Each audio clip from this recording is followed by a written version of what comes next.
Have you ever wondered how the mother wound imprints upon us physically? And hello, if you don't know me, my name is Liz and I'm an intuitive psychic medium.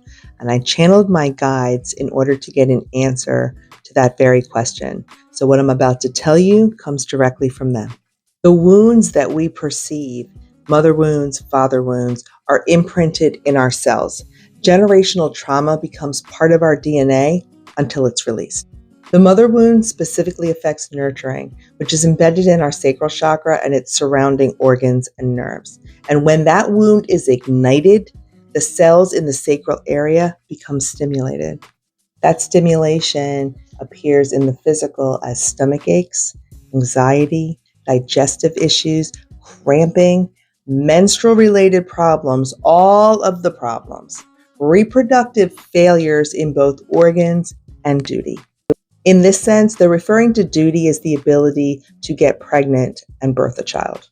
Endometriosis is multiple lifetimes of unaddressed trauma and suppression related to the mother and the father. The scarring comes from the mother wound. The traveling of the tissue comes from the father wound. Now, you might heal or work towards healing the mother wound in order to alleviate suffering going forward, aka in your future lifetimes.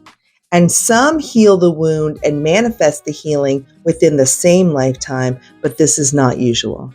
And of course, lessons are incorporated into these physical expressions of the mother wound, but are often dismissed due to lack of consciousness and awareness.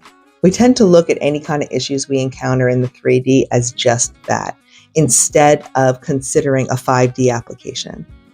My guides were very, very specific about this. The connection between the sacral and the heart cannot be understated.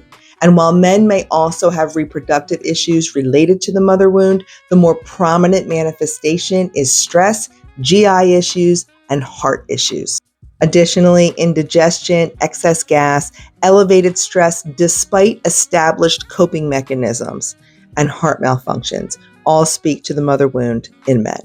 When we talk about established coping mechanisms, it means despite maybe taking alone time or self-caring or engaging in things that should alleviate stress, men who have mother wounds, unaddressed mother wounds, will still see their stress levels spike or not alleviate at all.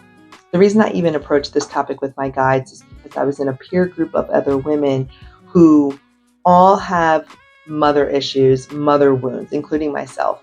And all of us have had some kind of problem with either our reproductive organs, our periods, our cycles, something.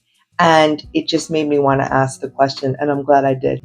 If you have something to add to this narrative or this conversation, please tell me in the comments. Please join me when I go live on TikTok on Friday nights at 8:30 p.m. Eastern. And if you want to know more, follow for more both on TikTok and in other locations.